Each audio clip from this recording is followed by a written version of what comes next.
Pourquoi faire de l'économie de la connaissance? Pour une raison très simple, qui est que, comme la connerie, la connaissance est infinie.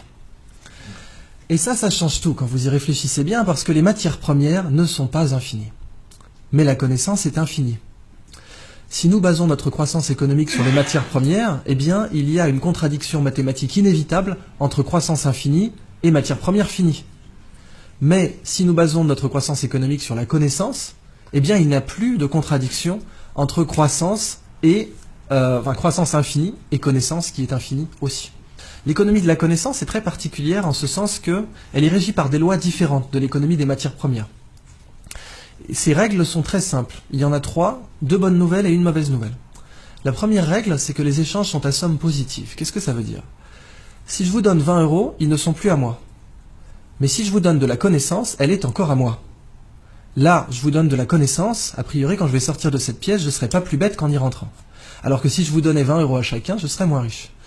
Donc, quand on partage un bien matériel, on le divise. Quand on partage un bien immatériel, on le multiplie. La deuxième règle de l'économie de la connaissance, c'est que les échanges ne sont pas instantanés. Ça, c'est une mauvaise nouvelle.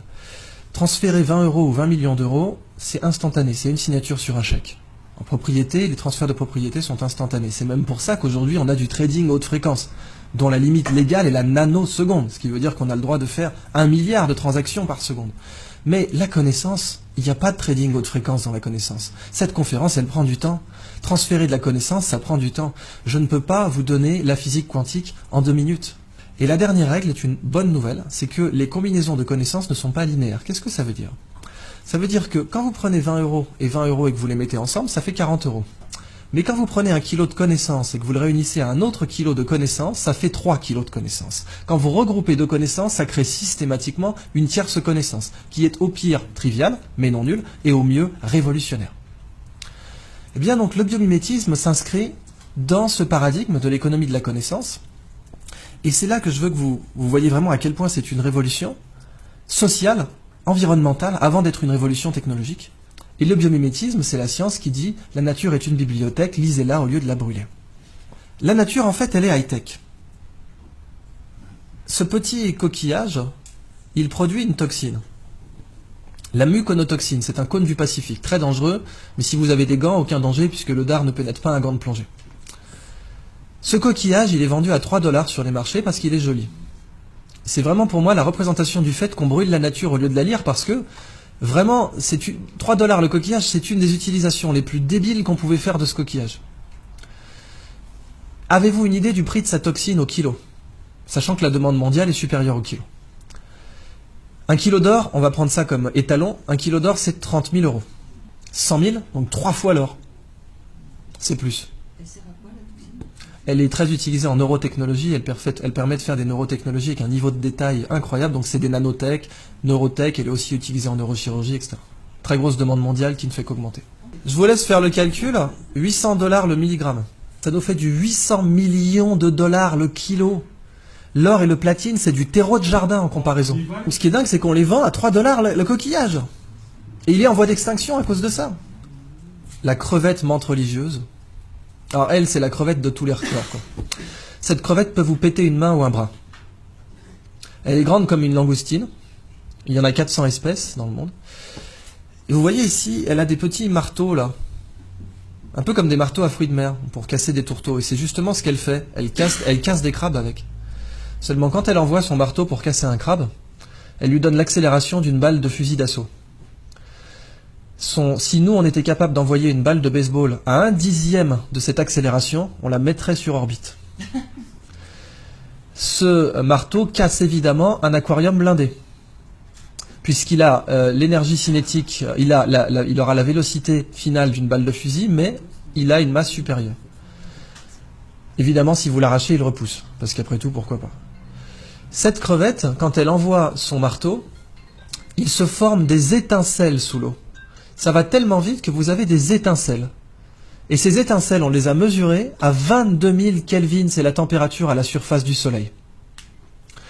Quand cette crevette envoie ses marteaux, il se forme une bulle d'air autour, qui s'appelle une bulle de supercavitation. La supercavitation a été étudiée au départ par l'armée russe pour faire des torpilles qui peuvent aller à plus de 150 km/h sous l'eau.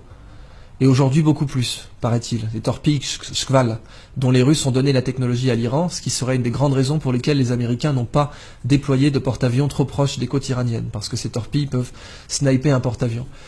Les Chinois prétendent, avec la technologie de supercavitation, avoir mis au point un sous-marin qui pourrait faire 500 nœuds sous l'eau, en se déplaçant dans une bulle d'air. Et la supercavitation aujourd'hui, le meilleur modèle d'étude que vous avez, c'est cette crevette. Mais c'est pas fini. Cette crevette, ses yeux, parce qu'après tout, si la nature est une bibliothèque, chaque espèce est un livre entier. Moi, je vous ai parlé que du chapitre marteau, mais je peux vous parler du chapitre yeux. Les yeux des chiens ont 2 types de cônes différents pour reconnaître les couleurs. 2 types de cônes. Nous en avons 3. Les chiens sont donc des daltoniens par rapport à nous. Cette crevette en a 16. Ça veut donc dire que nous sommes un tiers de daltoniens par rapport à elle. Elle est très colorée, mais la couleur que nous on voit, ce n'est rien par rapport à celle qu'elle voit. 16 cônes.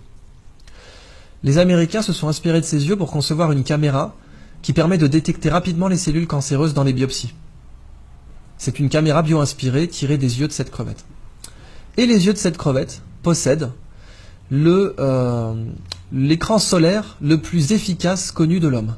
Les mycosporine-like aminoacides, qui sont des écrans solaires naturels, produits par les espèces pélagiques. Ces écrans solaires sont très intéressants commercialement parce que nos écrans solaires sont des perturbateurs endocriniens pour les coraux. Et quand on se baigne avec de la crème solaire, eh bien, on détruit les coraux. Si on avait ces écrans solaires, on serait mieux protégé et on ne détruirait pas les coraux. Dans le biomimétisme, un écosystème inexploité, c'est comme une nappe pétrolière. Sauf que, quand vous l'exploitez, vous ne le détruisez pas. Vous prenez le livre, vous en faites une photocopie et vous le remettez en rayon. Et en plus, il y a beaucoup plus d'argent à faire comme ça. Donc c'est juste plus rationnel de faire comme ça. Alors voilà donc la fin de ma présentation sur le biomimétisme. Je vous donne simplement un épilogue pour vous parler de la Blue Economy, qui est l'application du biomimétisme à l'industrie.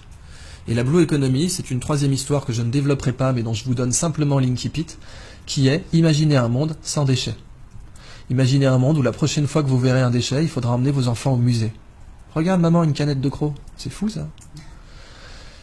Ce monde, on sait qu'il n'existe pas aujourd'hui. En fait, il existe, c'est la nature. Quand les feuilles tombent des arbres, on n'organise pas un système de ramassage. Dans la nature, les déchets n'existent pas, parce que la nature produit en cycle. Mais nous produisons en ligne. Et du coup, nous sommes la seule espèce aujourd'hui qui produit des choses dont personne ne veut. Et quelque chose dont personne ne veut, ça s'appelle un déchet. C'est la phrase de Gunther Pauli, ce n'est pas à la nature de produire comme nos usines, c'est à nos usines de produire comme la nature. Et si nous faisons comme ça, nous serons non seulement beaucoup plus rentables, mais en plus il n'y aura plus de déchets.